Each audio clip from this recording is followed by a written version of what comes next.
Hi guys, Archie Luxury, Archie Luxury. I'm the method actor who plays Paul Pluta, and today I'm doing some paid reviews. Remember, like, subscribe, and tell your friends. I need more viewers. And man cannot live on Google Ads alone, so make sure you look in the description for 10 ways you can keep me full-time. That could be paid reviews, consultancy. I do an hour on the phone for you for $50 US.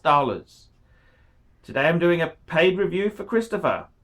Hi Paul! So, I picked up this 2008 engraved sub-date for a total of $6,200 recently. It's incredibly minty, and I had it authenticated at an authorized dealer today. It's totally stunning. It comes with full box, card, instructions, just no papers. The only thing, the engraving on the rehat from late 07, 09 and 10 before switching to the 116610 model, ceramic. I feel that this Rolex especially will hold its value since the 16610 was made for 20 years and only had the engraving for a little over 3 of those years. Also, notice the no holes case. I certainly don't plan on changing the band, and this is also something that most 16610s do not have. I think this watch could be something a collector in the future, maybe 10 years down the line or so, might want to purchase. I feel my investment is sound. Always great to get box card instructions, etc. What are your thoughts on the watch?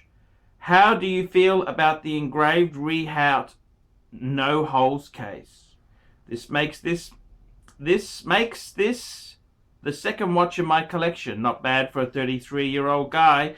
The other being a 1998 two-tone Datejust with champagne dial, which I will now wear at more formal engagements. Pretty sure I'm going to be holding onto this minty sub, but I'm open to hear your thoughts. Sincerely, Christopher.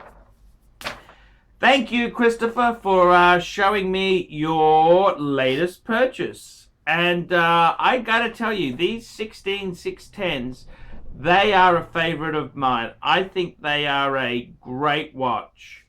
And, you know, the funny thing is with these watches, it's a bit like classic cars. The ones that, you know, I think the most important thing is condition. Condition. Then it goes down to, is it the beginning of the series or the end of the series? So, but look, I got to tell you, a 16610 is always going to be a desired watch. And they certainly aren't making them anymore. They've got the new ceramic, the double one 6610. So to answer your question, what do I think of it? I think the subs will always be collectible. Is this one necessarily going to be super collectible? Look, in all honesty, I don't know if it is.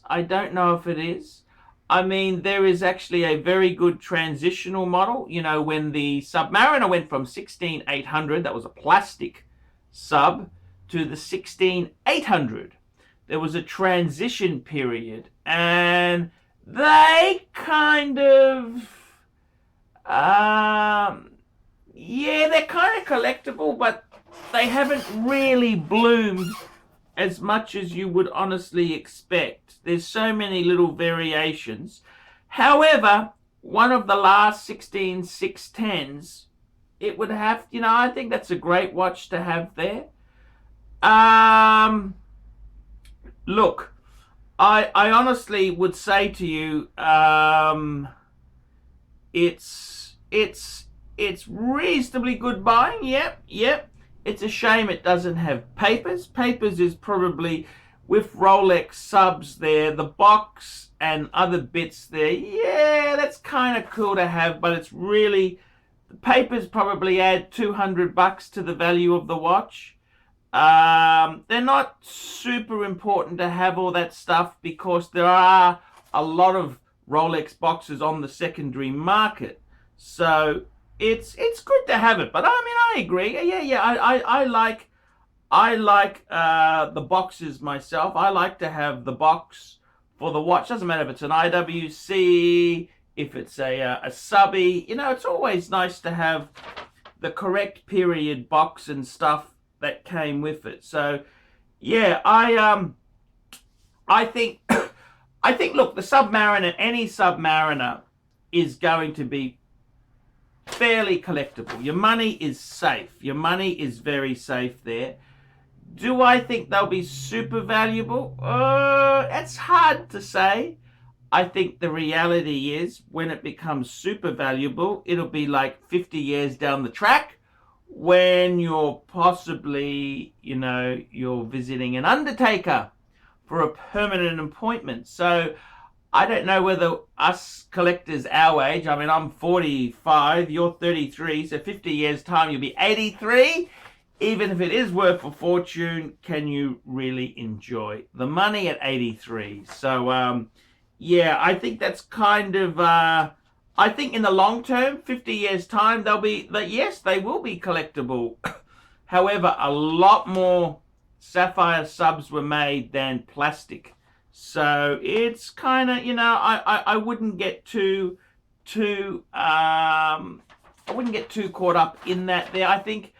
I personally think you got to enjoy your stuff. You're not buying it for, yeah, if something becomes very valuable in the future, that's a great thing. That's fantastic. But if it doesn't, you enjoy it. I mean, are you buying it as an investment or you're buying it because you love them? And I got to tell you, in all honesty there, you know, I chose the Explorer 2 out of the sports Rolex range. I always loved it. Fixed steel bezel. I mean, they were more expensive than a GMT. The GMT was the dog in the 90s. And it's completely changed. You know, fashion is fickle.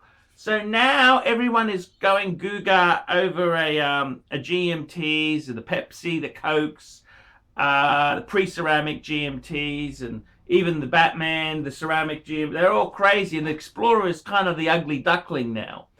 And, you know, going back 20 years ago, it was completely different. So I kind of think, look, any Rolex steel sports watch is cool. Look after it, treat it well.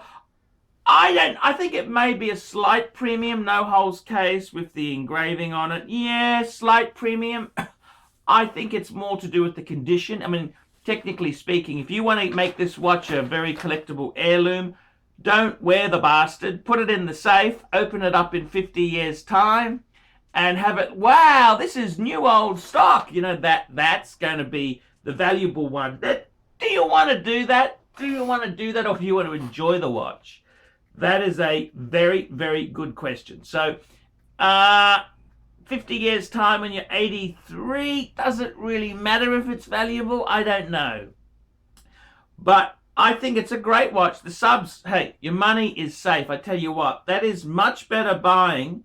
A sub like that there is much better buying than a used IWC or a Breitling, isn't it? Hey, that's how I look at it. That it's blue chip investment buying.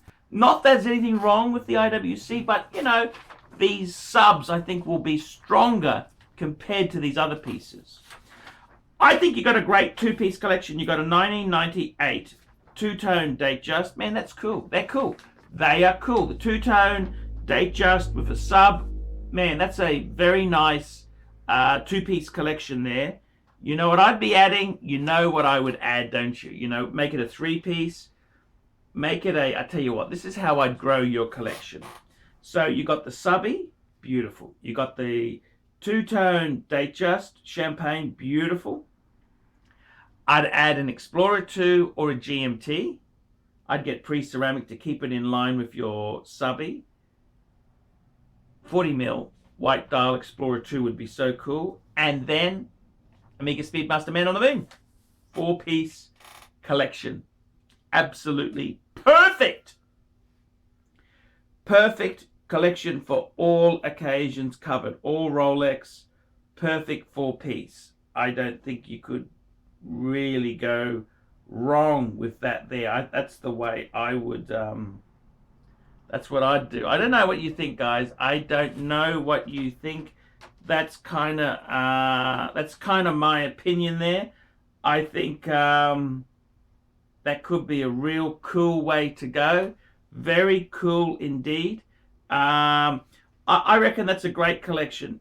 Datejust, I mean, Datejust is such a cool watch. You get married in it. You can face trial for embezzlement. It's just such a cool thing. The Subby, man, that's just sports, ultimate sports watch, isn't it? The ultimate sports watch is the Sub. Perfect two-piece collection. Down the track, add a GMT or an Explorer 2. And add an Omega Speedmaster Man on the Moon for the perfect 4-piece collection. That is it. That's all you need. That's it. That's it. So, no, that's very good. 33 years old. You've got 2 stealthy killer pieces. Absolutely fantastic. That's beautiful collection. So, just to recap, do I think these will be super? I don't think they will be so much valuable than the other ones. But, yeah, there's a slight premium. Slight premium. The last of the series is always really cool. I think you got a great set there. Box, card, instructions.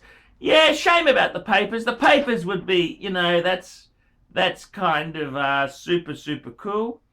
It's like my gold Sub. I didn't have papers either. You know, it was a great watch, box paper. It's just, you know, if you have papers, it's cool. Not the end of the world. I mean, papers is probably $200 value if you've got them. So I wouldn't panic. It's more important the condition of the Sub you bought. So yeah, I think very nice two-piece, and I've given you some expansion plans. I'm Paul Pluta. Tell me what you guys think of that. Remember, like, subscribe, tell your friends. Please help me stay full-time on YouTube. I can't stay here if I don't get some help. Please help me. If you'd be kind enough to look in the description, 10 ways you could sponsor a video. I can do a paid review. I can do a phone call. You can send a donation. You can sponsor me on Patreon. Patreon lets you send a couple bucks or as much as you want to me every month. And it keeps me going because without a source of income, I'm in trouble, guys. So thank you so much. And Christopher, thank you for that review. Great collection. Thank you for watching the Paul Pluta and the Archie Luxury programs.